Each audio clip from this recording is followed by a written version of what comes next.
I'm going to take you through some examples of how to name alkane hydrocarbons as well as how to draw some of them. And these ones here will have some substituents or alkyl groups coming off of the hydrocarbon chains. Let's take a look at the first example. What you want to do is you want to number your chain from left to right or from right to left. And in this case here, it doesn't matter which way you number the chain because it is just a simple straight chain. And so starting with here, we've got 1, 2, 3, 4, 5, 6. And when you have a nice straight chain, you don't want to deviate and go in a different direction. So here we've got 6 carbons in a row. They're all single bonded. Remember that this hydrogen is not bonded to the carbon. These hydrogens really are bonded to this carbon, not the adjacent carbon. So don't get fooled by that. This is the condensed way of drawing this out. Okay, so keep that in mind. So this would be hexane. Okay, so hex for 6. And then because they're all single bonded, we end with the name ane. In B, we want to find the longest chain without changing direction in terms of lifting our pen and pencil. So what we want to do is we want to figure out, do I go like this, 1, 2, 3? I can't come back out around because that would be changing the direction. So the longest chain appears to be 1, 2, 3, 4. Okay, I can't go 1, 2, 3, 4, 5, 6. I can't do that. So we want to just stay in one direction. Now I can either number my chain going from left to right, 1, 2, 3, 4, or I can number it going from right to left, 1, 2, 3, 4. What you then want to consider is your alkyl groups or your substituent groups that are coming off of your longest parent chain. So I've identified this as a subgroup coming off. And I noticed that if I number my chain left to right, it would be coming off of carbon 2. And if I go from right to left, it would come off of carbon 3.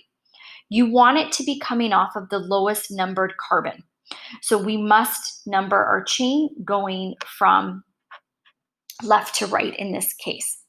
What I also want to do is recognize, what is this group? This is called a methyl group.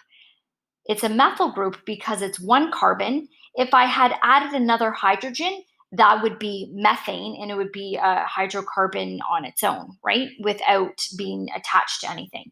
But when we remove a hydrogen from one of our homologous series hydrocarbons, methane becomes methyl. So I'm just going to write that down. This is a methyl group. Now what I want to do is I want to take a look, what is 4? 4 carbons in a row. And that gives me monkeys eat peeled bananas. So B for butane, that's how I remember the prefix. Now what we want to do is we want to name this to make sure that it includes this methyl group. So what you're going to do, the parent chain name is always at the end. And what we need to do is we have to specify where that methyl group is. So we put a 2, and then we always separate numbers from letters with a dash. So we call this 2-methyl butane, and it runs into the parent chain name. So 2-methyl butane. Okay, let's take a look at our next chain. We have to figure out what is the longest number of carbons without changing or moving our pencil, okay? Lifting it and going in a different direction. So we could go 1, 2, 3, 4, 5. We could go 1, 2, 3, 4, 5, 6. Okay, so here, okay, but I cannot do this. I cannot go up and back down and out, okay? We could go this way, 1, 2, 3, 4, 5, 6. So in 2 directions, okay, I get 6 is my longest chain.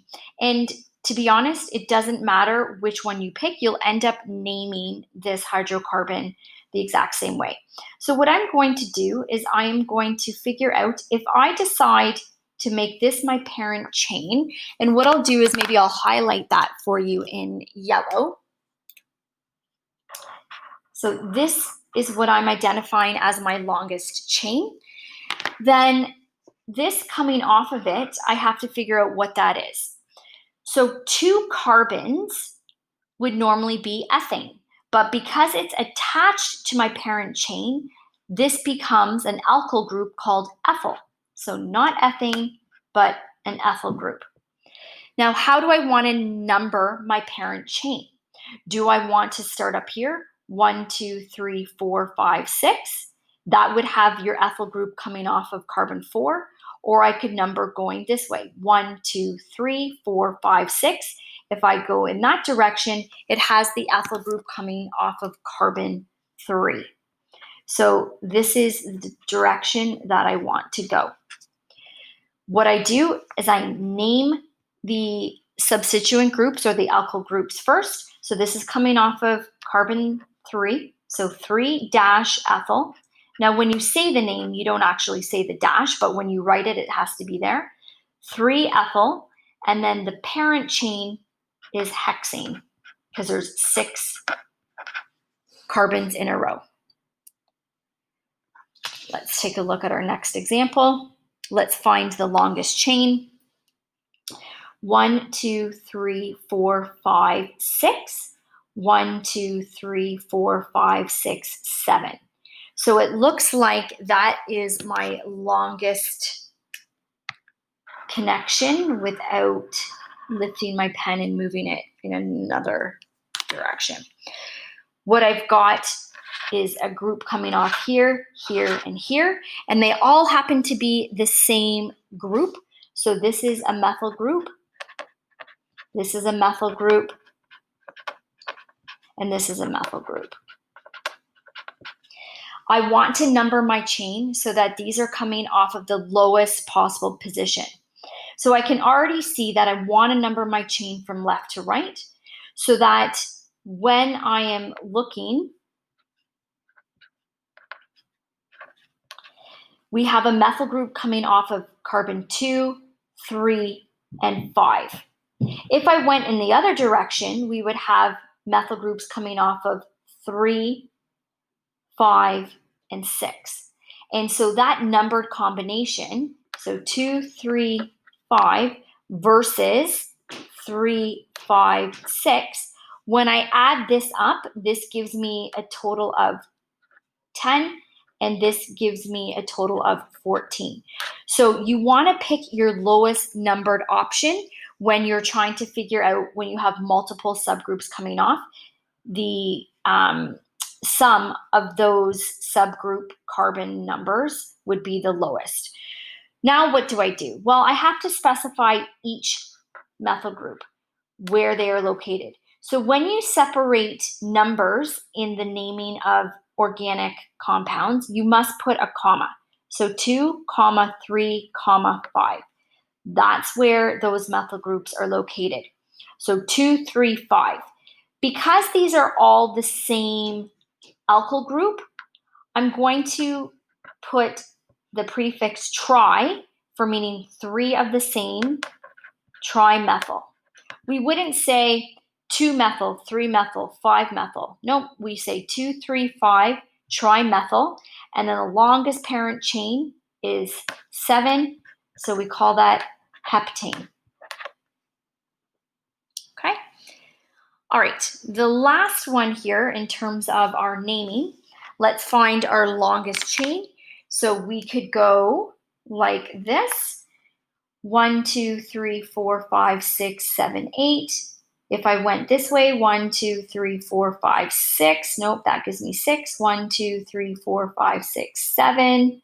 Nope. So it does look like if I took this route here, okay, I can't backtrack and go back up. So this is my longest parent chain. It looks like it is 8. We have got some subgroups As we mentioned before, this one is an ethyl group, this is a methyl group, and this is an ethyl group. Now what we want to do is we want to number our chain again so that these are coming off of the lowest position. It looks like if I go in this direction, 1, 2, 3, 4, 5, 6, 7, 8, that would give me the lowest numbered combination because I would have groups coming off of 3, 4, and 5, okay? Versus when I go this way, we would have groups coming off of 4, 5, and 6. So this is a lower numbered combination. Now, because I have two different subgroups coming off, what you must do is you must separate them in your name, and you must figure out which one do you name first, the ethyl group or the methyl group. And this is where the alphabet comes into play. Ethyl, E, comes before M in the alphabet, so we're going to specify where these are located first. So what we're going to do is we're going to say 4, 5, okay, in order, diethyl, because there's two of them. Remember, I separate numbers and letters with a dash. Now I'm going to specify where the methyl group is located, dash 3 dash methyl. So 4, 5, diethyl, 3 methyl. Now my parent chain is 8 long, so we call this octane. Whoa, that is a lot to take in, and you sound pretty smart when you say that all together. So 4, 5, diethyl, 3 methyl octane. That is that hydrocarbon. Let's do a couple of drawing. The way that I start with my drawing is I like to start with the parent name first. So I see that there's 6. So what I do is I draw 6 carbons in a row. 1, 2, 3, 4, 5, 6. Then I start to add in the subgroups. So I always go left to right. So 3, 4 dimethyl. So carbon 3, there's a methyl group. And it doesn't matter if you put them top or bottom, okay? So I'll put one on the top, one on the bottom. And then on carbon 3, you have an ethyl group. So that means that here we have an ethyl group. And what I'll do is I'll just, instead of going straight up, because I'm running out of space, I can just sort of branch it off to the side a little bit. Then what I do is I go in and I fill in all of my hydrogens. And what I can do is I can just put in dashes, making sure that each carbon has its 4 links fulfilled, okay, with those hydrogens. Notice this carbon here doesn't need any because it's got 4 links to carbons. What you can do is you can also write this as the condensed version. So you could write this, because this first carbon here is CH3, and this is a CH2 linked to a single carbon that has a CH3 down below. This has an ethyl group up above. So I'll just write it like that. So you can see how you can do the condensed version as well that we saw above. And there's also the line structure. Now with the line structure, you have 6-hexane. So the way that you would do that is you want to start with a point. So that's 1 carbon, and you keep going up and down, okay? So 2 carbon, 3 carbon, 4 carbon, 5 carbon, 6 carbon. So every time you have a point, that counts as a carbon. You do not have to add in hydrogens. However, we must add in our alkyl groups or substituent groups. So carbon 1, 2, 3. So carbon 3, there was a methyl group. Carbon 4, there was a methyl group. And we also have an ethyl group. And in order to show that, we have to show 2 carbons. So we come up and you kind of bend it. And you could bend it in either direction. So that is what the line structure would be for 3-ethyl, 3,4 dimethyl hexane. Okay, last one. Let's take a look at 3-ethyl 5-propyl decane. So decane means you have 10. So you want to draw 10 in a row.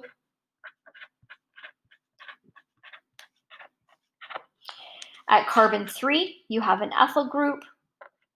So you can just keep going straight up if you want, or you can bend it like I did before.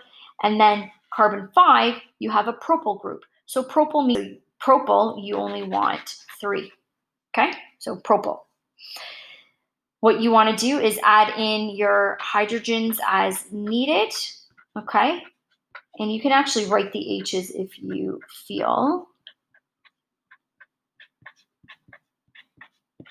Okay, so there is, we should put hydrogen there, 3-ethyl 5-propyl decane. Let's take a look what the line structure would be for this one here. So you need to do 10. 1, 2, 3, 4. So 1, 2, 3, 4, 5, 6, 7, 8, 9, 10.